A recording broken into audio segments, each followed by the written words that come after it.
C'est parti, on est en direct. Je vais vite de l'autre côté. On est en direct sur Radio Ici Maintenant, www.ici-et-maintenant.com et forcément sur la page La vie c'est important puisque vous êtes dessus. A tout de suite. Hop. En live. Donc là c'est le jingle. Caméra est mise. Oui. Hop. Double caméra.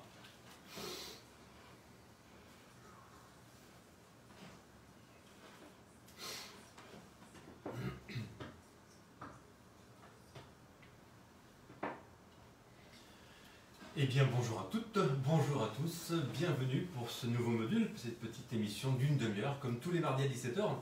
Et donc aujourd'hui un nouveau sujet, forcément à chaque fois. Pour ceux qui découvrent ce concept, ce rendez-vous hebdomadaire, à chaque fois que j'aborde un sujet à ma façon, sans prétention, juste avec une envie de vous partager mon point de vue, une envie de vous dire ce que je pense de cette thématique, de cette notion, de ce sujet. Et à chaque fois ça part de mon concept, la vie c'est important, comme un porte-vêtements. Si vous m'écoutez sur cette caméra, forcément vous savez un petit peu ce que c'est, parce que c'est la page Facebook, la vie c'est important. Si vous m'écoutez sur cette caméra, celle de la radio ici et maintenant.com, c'est peut-être pas aussi évident pour vous, je vous invite à aller chercher. Et c'est un spectacle que j'ai créé il y a quelques années, qui part du postulat que la vie fait le moine. En fonction de la vie que je porte, en fonction du rôle, du personnage que je joue, à chaque fois c'est un prétexte, c'est une porte d'entrée pour capter l'attention, déjà par l'humour, par la dérision. Et une fois que l'attention est captée, pour passer un message et aborder donc une notion, une thématique, un sujet. Et donc le hasard fait que pendant le confinement, on m'a proposé d'être présent tous les mardis. Et donc tous les mardis, je suis là avec un thème, avec un sujet que j'aborde de façon la plus légère possible, un petit peu donc à l'image de ce concept, la vie c'est important. Pour ceux qui nous écoutent sans l'image, donc sur la radio 95.2, eh bien, je vous invite à aller voir soit les replays, soit sur ma page, la vie c'est important, soit sur ma chaîne YouTube Olivier Bay, où j'ai créé une page dédiée, une playlist dédiée il y a quelques jours, pour remettre les émissions les plus récentes. Donc aujourd'hui, de quoi je vais parler? On avait parlé des croyances il n'y a pas très longtemps, de l'impermanence, du hasard, etc. Aujourd'hui, et j'avais annoncé, je crois, la semaine dernière, on va parler de l'ego. Alors j'ai beaucoup, souvent, j'ai teasé en amont sur les réseaux sociaux, j'ai mis une petite image, j'ai marqué Lego ou Playmobil. Donc forcément Lego, je l'ai écrit L'-E-G-O, et Playmobil, je ne vous dis pas comment je l'ai écrit. En tout cas, forcément, on ne va pas parler de ce petit personnage à la coiffure particulière, quel que soit son personnage, d'ailleurs, quel que soit l'habit, quel que soit le rôle, il a toujours la même coiffure. Donc je ferme la parenthèse sur ce petit personnage plastique qui parle à beaucoup de gens. Moi j'ai beaucoup joué au Playmobil, je ne sais pas si ceux qui nous écoutent ont joué également au Playmobil, mais si on rentre dans Lego, et non pas le jeu d'assemblage, mais le L', c'est le thème du jeu. Comme à chaque fois, je vais donner une description, je vais donner une définition. Il y en a plein, celle que j'ai retenue. Et puis après, je vais développer sur cette thématique, en quoi elle est importante, en quoi elle nous conditionne, en quoi elle agit dans notre quotidien, etc. Dès maintenant, je vous donne le numéro de téléphone 08 92 23 95 20. 08 92 23 95 20. Si vous voulez interagir, donnez votre sentiment, partagez. Que vous soyez d'accord ou pas d'accord avec moi, c'est pas le sujet, c'est pas important, mais voilà, partagez et vous me direz en quoi l'ego pour vous est important, en quoi il vous a aidé, si c'est positif, en quoi il vous a desservi, si c'est négatif entre guillemets. N'hésitez pas à téléphoner, Morgane juste ici passera l'appel et on interagira en direct. Donc la définition, quand je dis l'ego, de quoi je parle? L'ego désigne la représentation et la conscience que l'on a de soi-même.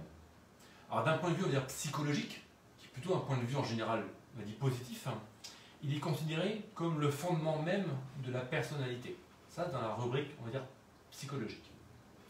D'un point de vue développement personnel, il peut être considéré l'ego comme une entrave à notre fameux développement personnel. Je vais m'appuyer sur cette petite demi-heure ensemble davantage sur cette deuxième partie. L'entrave qu'il peut être dans notre vie de tous les jours si on n'en prend pas conscience autant qu'il faudrait. Voilà. C'est comme un curseur, donc, comme beaucoup de notions que j'aborde, voilà, où je vais me placer par rapport à cette notion, quelle place cette notion va prendre dans ma vie, que ce soit sur le portant ou ailleurs. Donc faut-il en avoir de l'ego ou faut-il s'en débarrasser? Alors en avoir ou pas, c'était une pub à l'époque, les mecs qui en ont, hein, voilà, je ne vais pas plus loin dans la pub, et certains ont visualisé, en avoir ou pas, c'est pas le sujet aujourd'hui, en tout cas on parle d'ego. Quand on parle d'ego, généralement, c'est souvent de façon péjorative. Souvent, on prend un exemple, lui il a un trop gros ego, lui il a un ego surdimensionné, mais pour qui il se prend celui-là? Souvent c'est pour désigner quelqu'un qui en fait des tonnes. Waouh, quel ego! En faisant toujours passer quelque part les gens qui ont un gros ego, s'ils se font un peu passer leur petite personne, entre guillemets, toujours en premier. Toujours mes intérêts d'abord, toujours les intérêts en premier, ça c'est ça, les personnes qui ont un gros ego souvent, c'est moi d'abord, les autres, on verra après. Quelqu'un qui peut paraître très souvent, et de façon répétée, très susceptible. Ça peut être un indicateur d'un gros ego. Quelqu'un pour qui ou avec qui la communication peut être très difficile, voire même impossible. Ça aussi, ça peut être un indicateur d'un certain niveau d'ego. Alors un ego peut être blessé. Alors un ego blessé, touché, qu'est-ce que ça va révéler? Alors un ego blessé révèle que la personne, en l'occurrence qui est blessée par son ego, voilà, qui la dérange dans une situation donnée, ça révèle que c'est comme si on ressent une sorte d'humiliation face à l'échec, face à la non-réussite dans une situation. Si là on le vit mal, là c'est une preuve, un indicateur que l'ego peut être blessé. Ça peut aussi susciter et donner un indicateur sur le fait qu'on a un souci avec le regard des autres. Face au regard des autres, ça nous dérange, et donc là, l'ego peut être blessé. Ça peut être aussi quelque chose que l'on ne tolère pas bien, qu'on n'accepte pas, qui nous fait soit nous sentir tristes, soit en colère, l'un ou l'autre, ou les deux en même temps. Ah, ça, c'est aussi potentiellement des indicateurs sur l'ego. Alors l'ego, il est présent en permanence, on le voit, on ne le voit pas, on le perçoit, on ne le perçoit pas, et en fait il est surtout présent lorsqu'on ramène tout à soi. Si vous voyez des gens dans votre entourage qui ont cette capacité, mais ce réflexe, c'est un conditionnement, et qui sans cesse, quel que soit le sujet, ramène tout à eux, là, c'est une preuve d'un certain niveau d'ego. C'est aussi des personnes, des gens qui vont prendre tout personnellement, tout pour eux-mêmes, quel que soit le sujet, ils pensent être à la source de tout, que ce soit en positif ou en négatif, que ce soit pour le bonheur ou pour le malheur, hop, tout part d'eux, ils prennent tout pour eux, et ça, voilà, c'est encore un signe de l'ego en particulier. L'ego, pour tout simplifier, c'est un peu le roi du moi-je. Moi-je. J-E, pas J-E-U, le jeu de l'ego. J'arrête avec ce jeu de mots. Vous avez compris qu'on parle de l'ego et l'apostrophe. En fait, l'ego souvent se nourrit du passé, se nourrit de nos expériences, de nos exploits, entre guillemets, et on a besoin de montrer aux autres qu'on est capable de faire, qu'on est plus fort qu'eux. J'ai raison, c'est moi le plus fort, et là, gros égo. En développement personnel, donc de façon générale, puisque je m'intéressais davantage à cette définition plus qu'à la partie psychologique, qui concerne le fondement, la construction de la personnalité. Donc en développement personnel, l'ego, est-ce que du coup c'est un ami, un appui, ou est-ce que c'est un ennemi, un handicap, quelque chose qui nous empêche d'avancer? Je vous propose de vous partager mon point de vue et de vous donner quelques petites pistes de réflexion, quelques points de vue différents. Alors j'ai fait quelques recherches forcément avant ce rendez-vous du mardi. J'ai noté la recherche de l'écrivain et guide spirituel Arnaud Desjardins, qui lui a donné un jour en souriant cette définition de l'ego. Il dit: l'ego, c'est quand on reçoit une photo de groupe, et tout de suite, on regarde comment on se trouve. On reçoit la photo, ah, comment je suis. Donc j'aime bien les explications par des métaphores, par des histoires. Donc voilà pour Arnaud Desjardins, comment on illustre et comment on va, illustrer et travailler et mettre au grand jour quelque part son ego. Quelqu'un qui a ce réflexe-là, c'est un certain type d'ego. Et le philosophe américain Alan Watts, donc pour ceux qui ne savent pas qui c'est, je ne savais pas il y a quelques heures, je vais être très honnête, c'est l'un des pères de la contre-culture et qui est à l'origine du mouvement hippie. Lui, il dit: l'ego is a joke, c'est un canular. Pour lui, l'ego, ça n'existe pas. Vous voyez, c'est un autre point de vue par rapport à Arnaud Desjardins. Il dit: ça n'existe pas. Autre point de vue encore, je vous partage, un point de vue différent forcément, et vous prenez celui qui vous convient, qui vous parle, celui auquel vous pouvez vous identifier. La tibétologue Alexandra David-Néel, elle dit que l'ego, c'est un mirage, un torrent perpétuellement fuyant qui fait de multitudes de particules diverses. Alors pour elle, voilà, c'est quelque chose qui nous échappe en permanence et on a beau vouloir rattraper, on ne peut pas le saisir. L'ego, voilà, comme ce fleuve qui passe, comme ce torrent, comme l'explique dans cette métaphore, l'ego est imperturbable. On ne peut pas l'attraper et on ne peut pas l'arrêter. Et c'est ce fameux torrent sur ruisseau qui avance tout le temps. Alors comment comprendre la nature de l'ego? Alors forcément, et c'est un thème qu'on aborde souvent sur différentes thématiques, c'est en faisant un travail sur soi, en se tournant quelque part, en se regardant de l'intérieur quelque part, et ce travail sur soi, on l'a abordé dans plein de thématiques. Plus je vais me connaître, plus je vais co-naître, en 2 mots, et plus je vais pouvoir percevoir et me construire autour de cet ego. En parlant de construction, je pourrais parler de la construction du moi. Donc sans faire un cours de psychologie ou de spiritualité, entre guillemets, la construction du moi, en fait, un moi sain, S-A-I-N, c'est un moi qui se base sur l'identification de certaines valeurs données par notre éducation, des parents en général, et pour s'identifier, le moi doit se construire lui sur un soi sain. Je vais vous donner un exemple. Et j'aime bien les métaphores souvent à travers mes différents personnages. Comment pousse un arbre? Un arbre pousse grâce à un bon enracinement, à une bonne terre, à un bon emplacement, et toutes ces racines font que l'arbre peut pousser. Donc la construction du moi, quelque part, elle se puise, elle se construit également sur nos racines. Aujourd'hui, dans la société dans laquelle nous vivons, il y a une majorité de personnes qui sont en manque de repères par rapport à cette construction du soi. Et en fait, on cherche toujours des repères par rapport au sentiment et ce besoin de réponse pour le besoin de comprendre l'existence, comprendre comment j'existe. Et en fait, souvent j'en ai parlé, on avait abordé il y a quelques temps la notion de connaissance de soi. Et c'est quel regard on va se porter. Comment on va s'aimer, comment on va s'accepter, et comment quelque part on va se construire par rapport à ce regard que l'on se porte, par rapport à cette fameuse connaissance de soi-même. Et la connaissance de soi-même, forcément, va nourrir, en bien ou en mal, notre niveau, notre déplacement du curseur sur l'ego. Alors l'ego, est-ce que c'est lui qui dirige? Est-ce que c'est le maître de nos actions? Alors j'ai quelques points de vue à vous partager également, par rapport à des petites recherches que j'ai pu faire. J'ai bien aimé parce que j'ai pas tout pris, hein, c'est pas exhaustif dans une petite demi-heure qu'on partage ensemble, c'est juste, on aborde cette notion. Et j'ai retenu en particulier l'approche de Kant. Et Kant écrivait: la volonté de faire le bien de l'autre est l'essence même de la tyrannie. Alors la phrase est très forte, je vais expliquer après. La volonté de faire le bien de l'autre est l'essence même de la tyrannie. Et lui, il dit cette phrase-là quand il parle de l'ego. Je m'explique.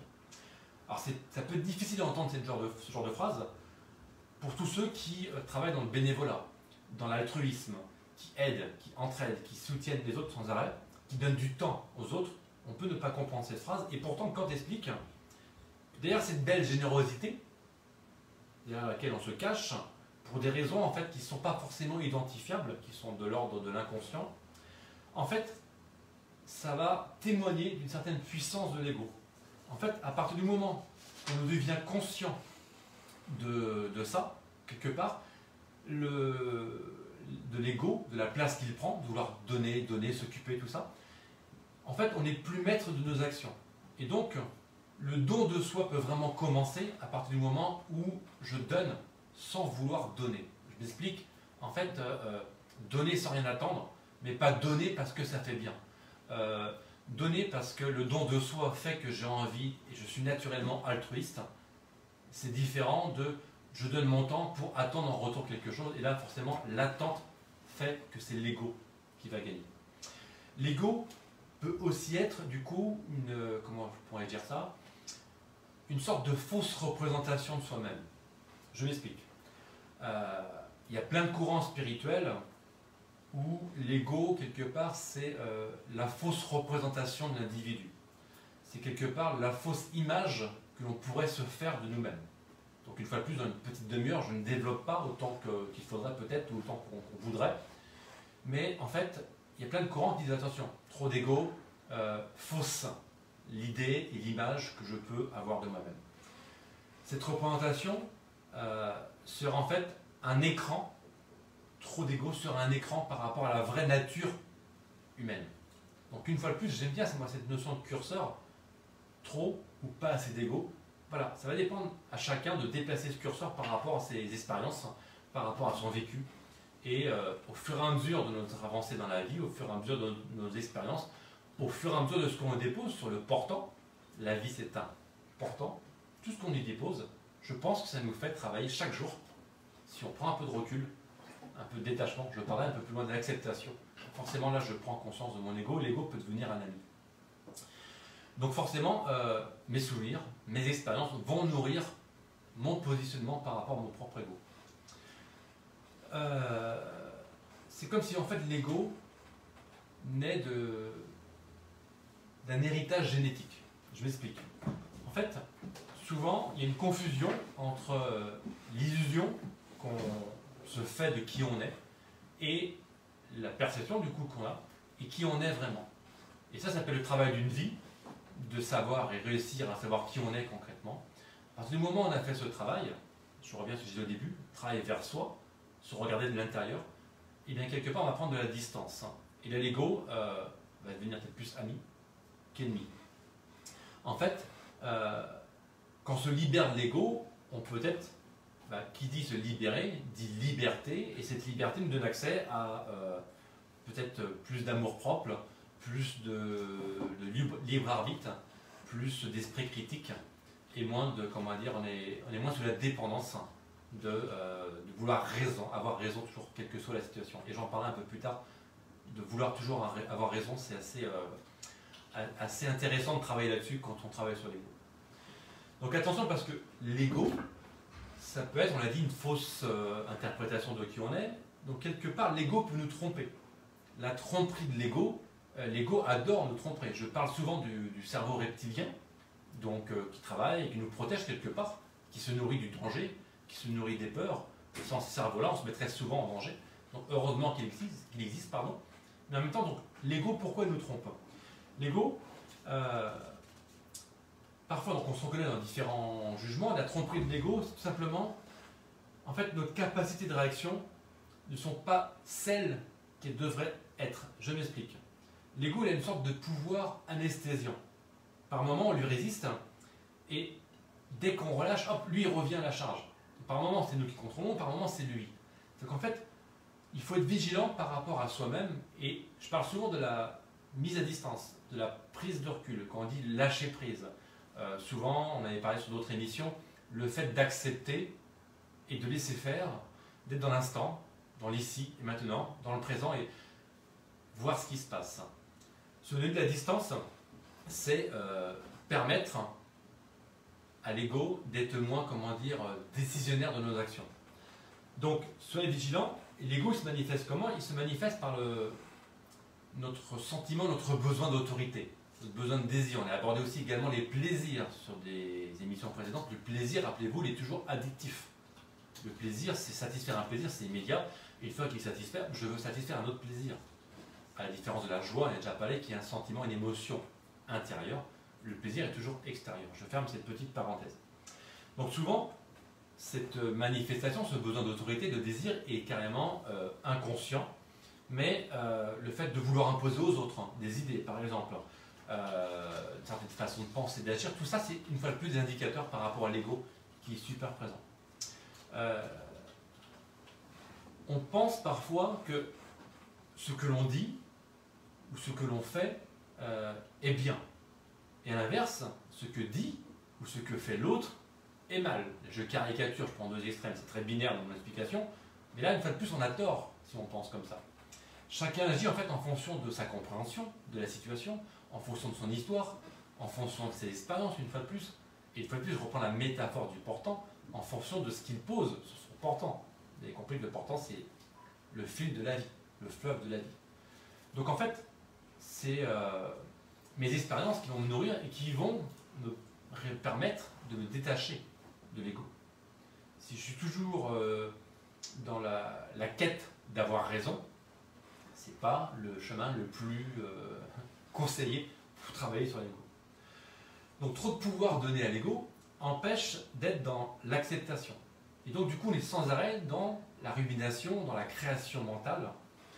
Et donc les croyances nous guident et nous conditionnent sans arrêt. et nous fige quelque part nous fige une sorte de référentiel du bien, du mal. C'est très binaire. Et du coup, si on est toujours comme ça, bah forcément c'est l'inconscient qui prend le pilotage automatique de nos actions. Et là, l'ego est super content. Parce que le binaire, l'ego adore. Pour lui, c'est comme ça ou c'est comme ça. Et si je ne prends pas cette distance par rapport à cette façon binaire de voir les choses, forcément l'ego se réjouit. Il faut se dire aussi qu'en fait, il n'y a pas d'ego dans l'instant présent. Ça tombe très bien sur ici et maintenant. Ici et maintenant, la radio ici et maintenant. Il n'y a pas d'ego. L'ego se nourrit du passé, de nos expériences. Et il peut se projeter dans le futur par des projections mentales, des ruminations mentales. Hop, je vais faire ceci, je vais faire cela, quand l'ego veut décider. L'ego a si souvent peur de l'avenir, du futur. Donc il se nourrit du passé et en même temps il a peur de l'avenir. La dimension mentale doit être quelque part au service de l'être et non pas l'inverse. Je m'explique. Les conseils que l'on donne aux autres sont des exemples de l'expression de l'ego. Et si on insiste, et si on veut toujours avoir raison, bah là c'est encore plus de l'ego. Ça devient de l'orgueil. De vouloir toujours décider à la place des autres, toujours être dans l'autorité, et le désir de contrôler les choses. Attention, là ça devient de l'orgueil. Il y a un rapport aux autres qui est très difficile. Ça c'est un indicateur de notre souci d'acceptation. Et là, forcément, c'est l'indicateur de plus pour dire que l'ego, forcément, là, il est omniprésent. J'aime bien dire que celui qui répète tout le temps « je sais ceci, je sais cela », observez dans les gens, dans une situation professionnelle, amicale, affective, peu importe quel que soit le contexte, quelqu'un qui dit « je sais, je sais, je sais », quelqu'un qui dit « je sais tout le temps », c'est quelqu'un qui ne sait pas. Je ne sais pas ce que je ne sais pas, mais quelqu'un qui sans arrêt dit « je sais », donc là, c'est un indicateur d'un très très gros ego, mais à trop vouloir dire qu'on sait, c'est la meilleure façon de dire au plus grand nombre qu'en fait on ne sait pas grand chose. Et cette personne-là a besoin de se rassurer, a besoin de contrôler et de contrôler la situation. Et là c'est une très très grosse preuve du fameux ego surdimensionné comme on peut parler parfois. Quand l'ego d'ailleurs est au centre de nos actions, de notre être, de notre conscience, de notre vie émotionnelle, là l'ego prend trop de place. Et en fait, ce trop de place qu'il peut prendre, c'est faire en sorte que ces gens-là sont forcément sur la défensive. Des gens qui sont sur la défensive tout le temps, qui ont des gros soucis de communication, forcément, et je regarde l'heure, tourne très très vite, j'ai plein de choses à vous dire, donc j'accélère. Vous l'avez compris, un ego peut déformer la vision que vous avez de la réalité. Donc, il peut être très instructif de découvrir pourquoi nos motivations sont fondées sur le pouvoir et le contrôle de nos actes quotidiens. En fait, l'ego, lui, il va essayer de repérer à quelle fréquence on veut soumettre aux gens notre volonté.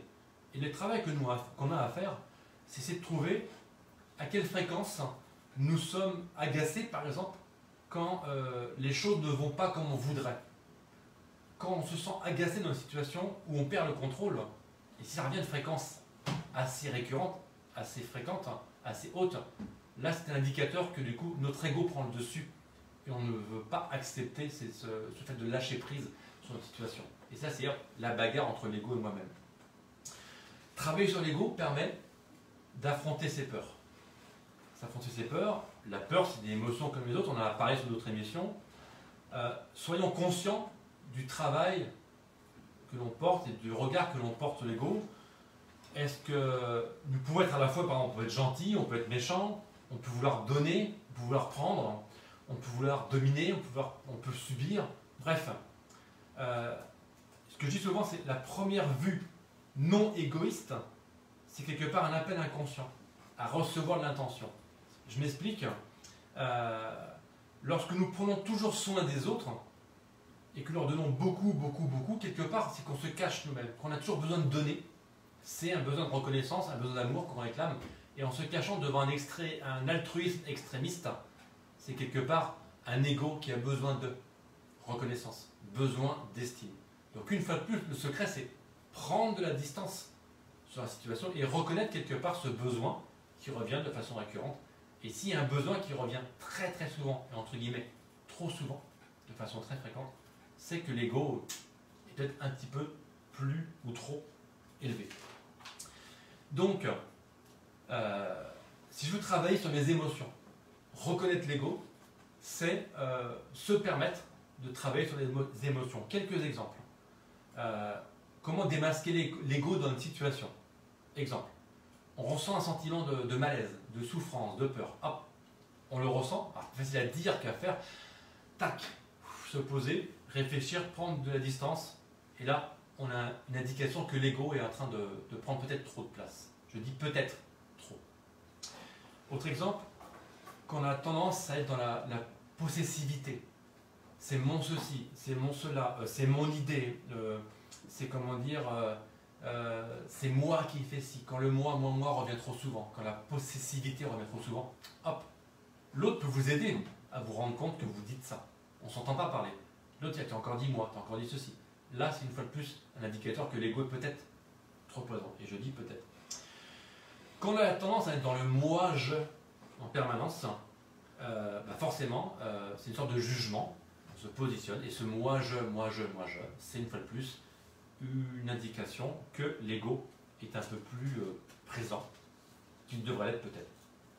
Mais à l'inverse, à chaque fois qu'on est dans l'amour, on n'est pas dans l'ego. Quand on est dans l'amour, on n'est pas dans l'ego.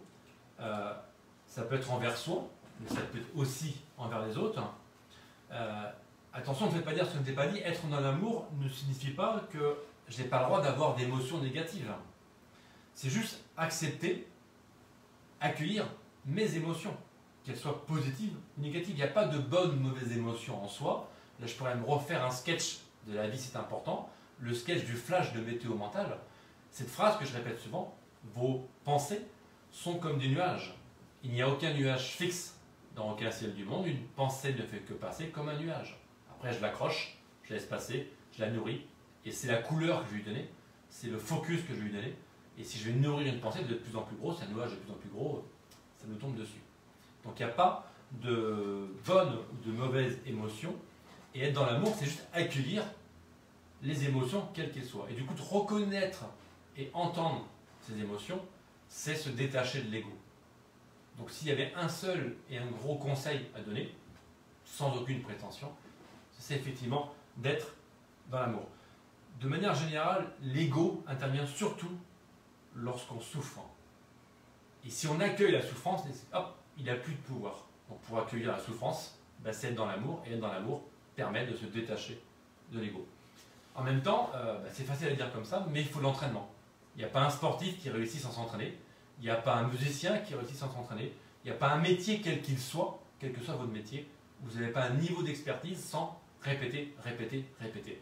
La répétition est la base de n'importe quel apprentissage. Il n'y a pas d'apprentissage sans répétition.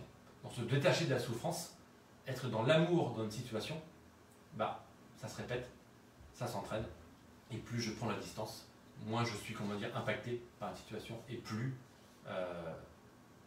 moins, je laisserai l'ego me contrôler. Donc du coup, quand on parvient à mettre l'ego de côté, souvent il se détacher, alors qu'il soit détaché comme ça ou de côté, là, pour ceux qui ont l'image, forcément, on est gagnant sur tout le reste. Quand je vais prendre de la distance sur l'ego, forcément, je vais être gagnant. Souvent, pour terminer, là, je vais terminer par quelques petites citations, quelques petites histoires, je vais faire très très vite, mais un peu en retard. Dans une situation donnée, souvent je dis, mais tu veux quoi? Tu veux avoir raison ou tu veux être heureux? Est-ce que vous voulez avoir raison ou est-ce que vous voulez être heureux? Et volontairement, je ne réponds pas à cette question et je laisse la personne répondre à cette question. Quelqu'un qui veut forcément avoir raison et toujours avoir raison, c'est forcément quelqu'un qui est dans l'ego, surdimensionné ou pas, en tout cas un très gros ego. Quelqu'un qui lâche et qui veut être heureux, c'est son premier choix, mais il est plus dans l'amour, dans l'acceptation, donc forcément, l'ego va moins le perturber au quotidien. Accepter face aux autres qu'on puisse être dans l'échec, qu'on puisse être fragile, qu'on puisse avoir une sorte de vulnérabilité, c'est se donner accès à une sorte de liberté, de tranquillité et de bonheur, d'accès au bonheur, en étant moins sous l'emprise de l'ego. Quand on met l'ego de côté, je considère que c'est une façon de reprendre goût à la vie et de se laisser, laisser le choix aux bonnes surprises, aux belles rencontres et se faire des cadeaux. Quand je suis dans l'attente, c'est compliqué. Quand je n'ai pas d'attente, je peux avoir que des surprises. Je vais conclure plus rapidement que prévu. Juste une idée de lecture très connue, les 4 accords Toltec. Les 4 accords Toltec, pourquoi? Parce que le deuxième accord, c'est lequel? Quoi qu'il arrive, n'en faites jamais une affaire personnelle. Quoi qu'il arrive, n'en faites jamais une affaire personnelle. C'est l'un des 4 accords et c'est complètement par rapport à l'ego, par rapport au thème du jour. Si j'en fais pas une affaire personnelle, je me détache. 2 petites histoires, j'en avais 3 mais j'en fais que 2, sur l'ego. L'ego dit, quand tout sera en place, je trouverai la paix. Et l'âme lui dit, non, non, trouve la paix et tout se mettra en place. Et je termine par une petite histoire, c'est un homme qui demande un jour à Bouddha, je veux du bonheur. Et Bouddha lui répond, d'abord enlève le je. Le je c'est de l'ego. Ensuite enlève le vœu, V-E-U-X, car ça c'est du désir. Et maintenant il te reste quoi? Du bonheur. Donc voilà, c'était très vite, très rapide comme d'habitude. Je suis obligé de vous laisser. Et puis j'ai juste vous dire une petite phrase, l'ego et les couleurs. Hein? Allez, je rends l'antenne, merci à vous tous. Prenez soin de vous pour pouvoir prendre soin des autres. L'ego, vous avez compris, comme beaucoup de thématiques, comme beaucoup de notions, c'est un curseur à déplacer. Je vous ai donné mon point de vue. Prenez soin de vous, à très vite pour une autre thématique. On parlera de la gratitude la semaine prochaine. Bah oui, j'ai décidé de ça il y a 2 secondes et c'est comme ça. À bientôt, ciao.